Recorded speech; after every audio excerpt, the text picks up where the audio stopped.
Hi, welcome back. With this lecture we start the second module about the finite difference. Finite difference is one of the most important techniques in SEM. What is the motivation for using a finite difference technique? Well, the motivation is to solve the Maxwell equation in differential form. The Maxwell equations are depicted in these slides on the left part. So there are basically two steps that we need to do when doing the finite difference technique. The first step is to discretize our continuous space on a grid, on a computational grid. So we introduce the computational grid and we define the values of E, B, rho, and J on this discrete point of our grid. So we substitute a continuous description of E and B and other quantities on a discrete grid where we have the values of E, B, J, and rho only at the point of this grid. The second step is to introduce an appropriate approximation for the derivative. So in the Maxwell equations, we have derivative in space, in this divergence of E, B, and the curl of E and B, and also we have derivative in time, so we have derivative of B and E in time. So the finite difference technique finds a convenience way to approximate this continuous derivative in space and time by introducing algebraic equation. So what is the basic mechanism to find this approximation of continuous derivative in space or in time? Well, we've already seen this in the previous module, is to use the Taylor expansion. So the Taylor expansion finds an approximation of the point of a function defined at the point, for instance, x. So the expansion is just a sum of different terms. The terms are infinite number of terms, but since we want to solve numerically, we typically stop at a certain order of our function. So let's look more into detail this Taylor expansion. So the Taylor expansion is a mechanism that allows us to calculate the derivative at a certain point. So in this case, we want to calculate the derivative of the function at the point x. So we start from an expression of the function calculated at x plus delta x that can be conveniently expressed by using Taylor expansion as the values of the function at the point x plus the first derivative of the function defined in x multiplied by the grid spacing. We can neglect these higher order terms since we need to solve this numerically. So from this expression here, we can find f prime of the x by moving this term here on this side. So it will be f x of x plus delta x minus fx divided by delta x. And this will give us a very simple way to calculate our derivative in space. So we discretize our space and we take a very simple one-dimensional case where we can divide our grid in several grid spacing. So we have a point x and then we have the point x plus delta x and then the point x minus delta x and so forth. So there are three kinds of approximation of our first derivative we can do depending on the point that we select to calculate our derivative in space. So the first one is called the forward difference and is the following. It's called forward because we use the point fx, in this case is the value of a function in x, and then we use the values of the function at the forward point, that is x plus delta x. So this is the expression of the forward difference. Similarly, the backward difference is formulated. The backward difference use the values in x, and in this case we go backward in space, and the values will be of the values we calculate f will be x minus delta x. So we move forward. The third technique is called the central difference and use 2 points that are on the side of the x point. So the central difference calculated the derivative in the point x as using the values of the function at x plus delta x and the values of the function f at the point x minus delta x. So the derivative is using points that makes the derivative in space central with respect to this point on the grid. So what is the best one? Well, we saw from previous lectures on accuracy that central difference is likely to be the best one. But just to have an intuition about this, let's look at the plot on this slide here. So on the plot we have the red line, and it is our continuous function, and then we want to calculate the values of the derivative at this point x, so it's the point here. So we want to solve numerically, so we introduce a grid, and then we can use one of these three techniques. So the first one is the forward difference, that is this light blue line. So the forward difference uses this point here and this point here, and the derivative we calculate is going to be the slope of this light blue line. So you see that derivative of this blue line is going to be negative. And we can use the backward difference, and in this case is the green line, and you see that the backward difference uses this point, and the derivative will be positive. And then we have the last technique, that is the central difference, that using this point, and you see that the derivative at this point here is almost zero, so there is no slope.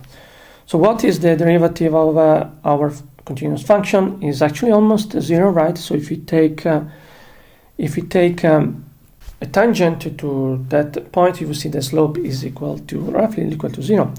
So just looking at this depiction of this plot, we can see that the blue line gives us the best approximation of the derivative on this point. So just looking at this plot, you see that forward difference is going to be the best approximation. So how do we calculate the truncation error? So as explained, we use the Taylor expansion from the previous slide, and then we neglect these higher order terms, but this order here will tell us what is the truncation error. Remember that the highest order that we are neglecting is going to give us the truncation error.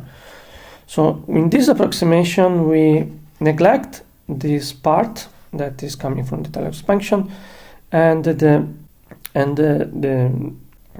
approximation is going to be of a truncation of order 2. So how we do the finite difference of a second order derivative that we are going to use in this course? Well, it's simple. We use a definition of the first order difference that for instance, we could just use a central finite difference formulation of this first order derivative. So the way we do is basically express the second order derivative as the difference of two first order derivative divided by the degree spacing. So here it's quite simple.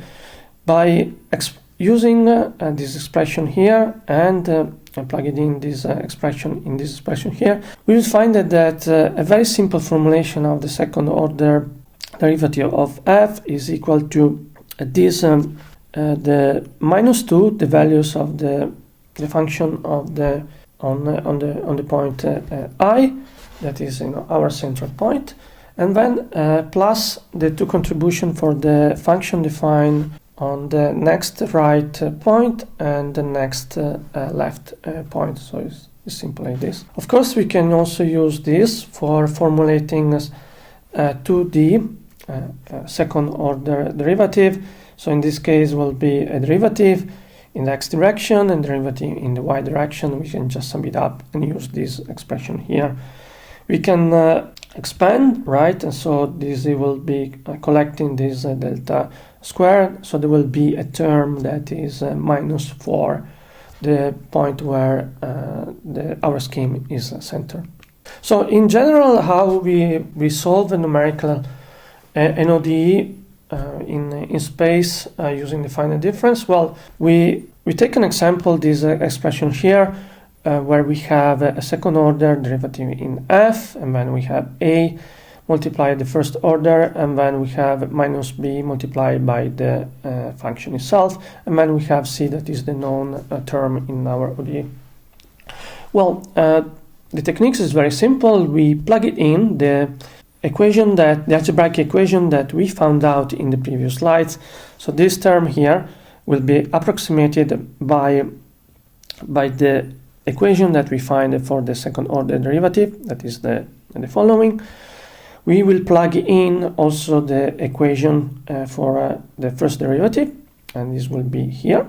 At this point also we need to take into account that there is an a factor, and also a might be different depending on the grid point.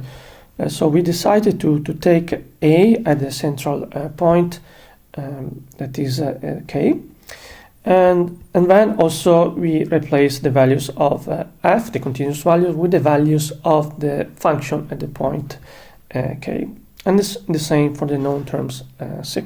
So what the next step is actually expanding our equation here, so we can basically expand this equation and then collect all the terms. So you will see that we will have basically three coefficients multiplying the values of the function at k plus 1, k, and k minus 1.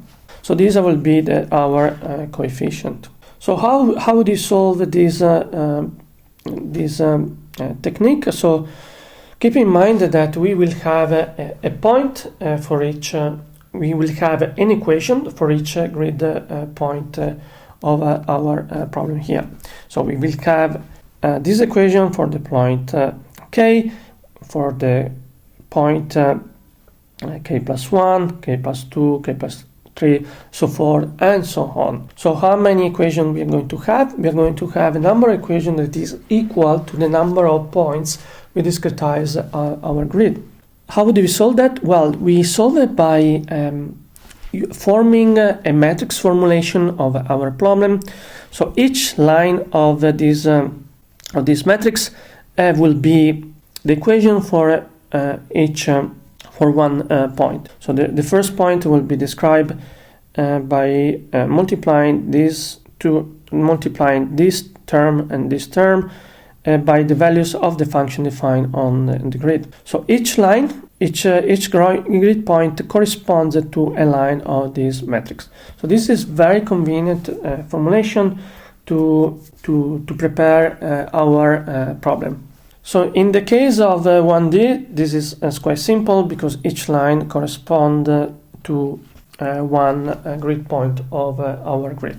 So the issue might be then, so how we're going to do with the 2D system? Well, what we're going to do is actually to do a flattening of our grid point. So our function will be defined on a 2D grid, right? So we can start numbering either in this way or in this way. In this plot here, we define f1, f2, f3, f4 using column-wise direction. So we do take all the values from here, we go up, and so on and so forth, right?